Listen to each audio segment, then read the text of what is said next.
Good morning student.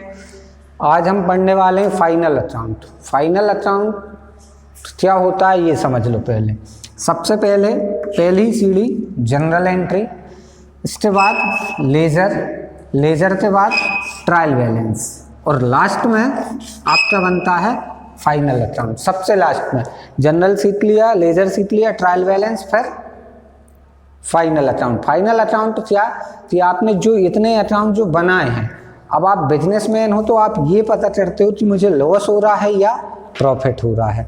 Loss कौन सा हो रहा है, मेरे पूरे एक्सपेंस माइनस करने के बाद कितना लॉस हो रहा है, एक्सपेंस के साथ कितना लॉस या कितना प्रॉफिट हो रहा है। इसकी ज़रूरत सिर्फ बिजनेसमैन तो नहीं, आउटसाइडर को भी होती है। क्यों?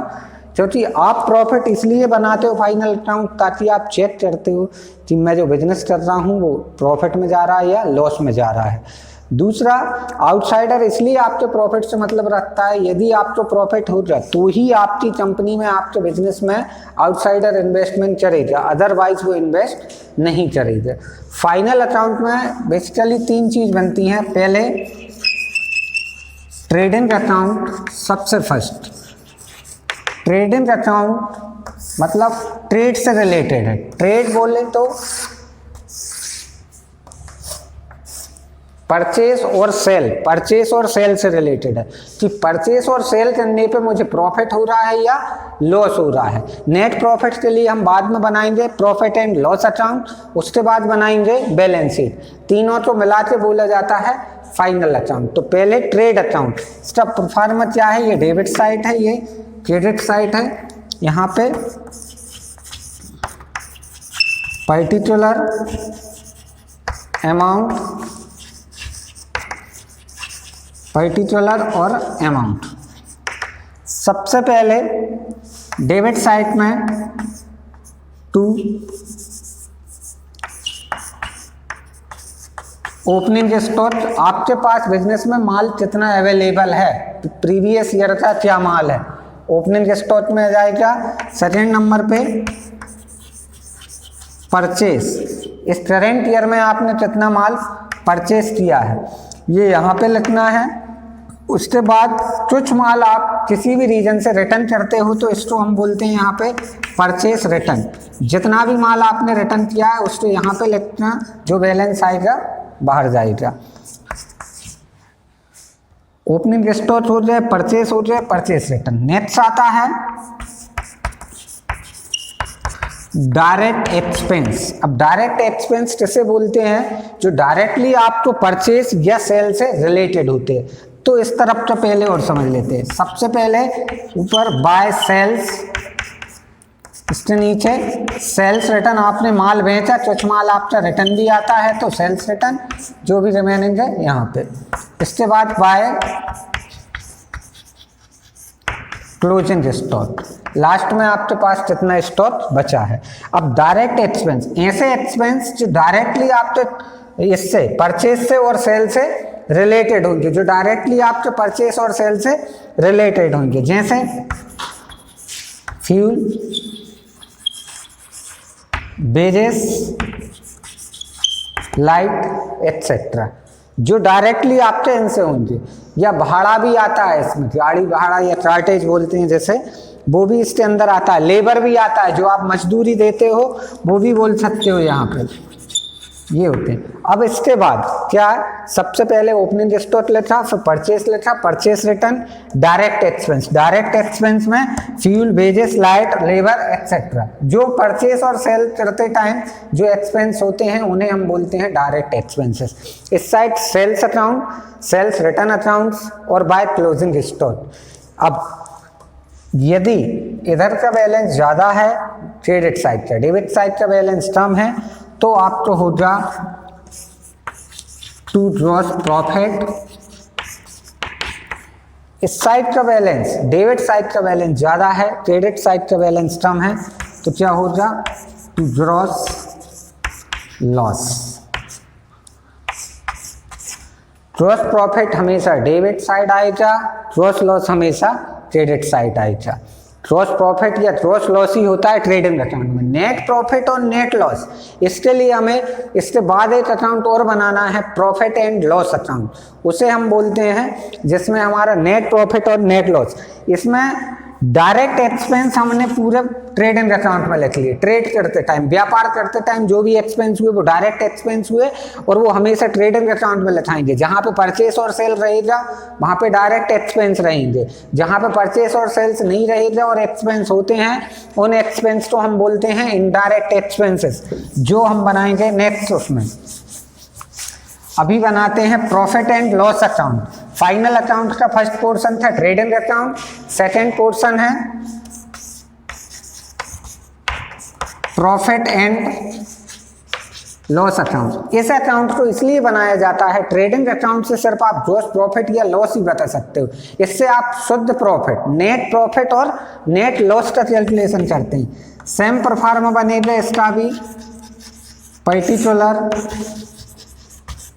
अमाउंट, पर्टिकुलर और amount, credit side, debit side. Trading account से जस्ट नीचे ही इसको बनाते हैं। सबसे पहले ट्रेडिंग अकाउंट में यदि ग्रॉस प्रॉफिट होता है तो वो ट्रांसफर हो जाता है यहाँ पे, लिखना क्या है उसको, by gross profit under bracket. कहाँ से आया ये ग्रॉस प्रॉफिट, ट्रेडिंग अकाउंट से आया है, तो ब्रैकेट में आप डाल दोगे ताकि आप कंफ्यूज नहीं हो जाए कि ग्रॉस प्रॉफिट कहाँ से। सेम एज इट इज यदि ग्रॉस लॉस होता है तो इस साइड ग्रॉस लॉस लिखते और नीचे ब्रैकेट में ट्रेडिंग अकाउंट डाल दोगे। अब उसमें लिखा था हमने ट्रेडिंग अकाउंट में डायरेक्ट एक्सपेंसेस, यहाँ पे हमें लिखना है इनडायरेक्ट एक्सपेंस।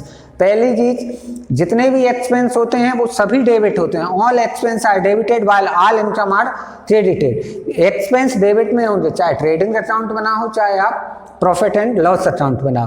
इसमें आपको क्या लिखना है, टू इनडायरेक्ट एक्सपेंसेस। अब इनडायरेक्ट एक्सपेंस कौन से होते हैं वो देखो, ये तो बताना है कि इनडायरेक्ट एक्सपेंस लिखना है। अब आपको डायरेक्ट इनडायरेक्ट एक्सपेंस का नाम देखना है, लाइक एडवर्टाइजमेंट, सेकेंड सैलरी, फिर depreciation on fix assets, fix assets पे ही डेप्रिसिएशन लगता है। उसके बाद बैड डेप्ट, इस तरीके से इनडायरेक्ट। इनका ट्रेडिंग अकाउंट से कोई रिलेशन नहीं है, परचेस और सेल से कोई रिलेशन नहीं है। एग्जाम्पल, एडवर्टीजमेंट करना है या सैलरी देना है एम्प्लॉय की, परचेस हो सेल हो नहीं हो, कम हो ज़्यादा हो, सैलरी तो एम्प्लॉयज को देना ही पड़ेगा। डेप्रिसिएशन ऑन फिक्स एसेट, आप मशीन यूज कर रहे हो, फिक्स एसेट्स हैं आपके बिजनेस में, तो उस पर डेप्रिसिएशन तो लगेगा, चाहे वो मशीन चले, रन हो या नहीं हो।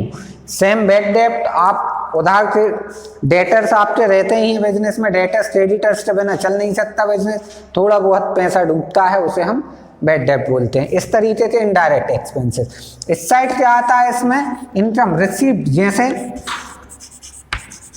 कमीशन रिसीव्ड,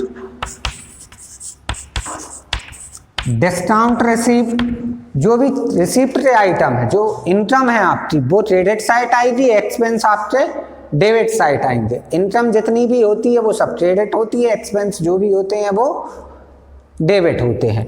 अब एक अलग से चीज इसमें, हाँ, इसके बाद इसका भी टोटल करना है दोनों तरफ का, एज इट इज है। इस तरफ आएगा इसमें नेट लॉस, इस तरफ आने वाला है नेट प्रॉफिट, इस तरफ नेट लॉस, इस तरफ नेट प्रॉफिट। इधर का बैलेंस ज्यादा है क्रेडिट साइड का तो डेबिट में नेट प्रॉफिट आ जाएगा, डेबिट साइड का बैलेंस ज्यादा है तो क्रेडिट में नेट लॉस आ जाएगा।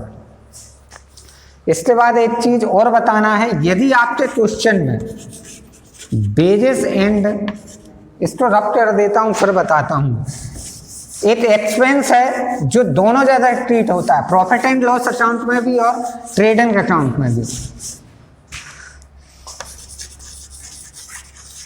वेजेस एंड सैलरी, यदि वेजेस एंड सैलरी लिखा है तो ये ट्रेडिंग अकाउंट में लिखाएगा, सैलरी एंड वेजेस लिखा है तो प्रॉफिट एंड लॉस अकाउंट में, ट्रेडिंग अकाउंट में, और ये P&L अकाउंट में। क्यों? नाम तो एक ही है, वेजेस सैलरी और सैलरी वेजेस एक ही चीज है।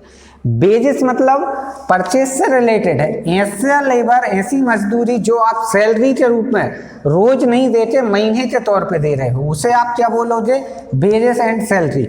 और सैलरी एंड वेजेस, सैलरी तो है पर आपका एम्प्लॉय आपसे मंथली नहीं लेते, ईयरली नहीं लेते, आपसे वो हर 8-15 दिन में पैसे लेता है, तो उसे आप क्या बोलते हो? Salary and wages. तो सैलरी एंड वेजेस P&L में और वेजेस एंड सैलरी आपका ट्रेडिंग अकाउंट में। मैं नेक्स्ट वीडियो में इसके आगे का आपको बैलेंस शीट और बताने वाला हूं, जो अभी कंप्लीट नहीं हुआ है फाइनल अकाउंट। इसके बाद बैलेंस शीट बनाएंगे, उसके बाद हम बहुत से क्वेश्चन सॉल्व करेंगे। Thank you very much.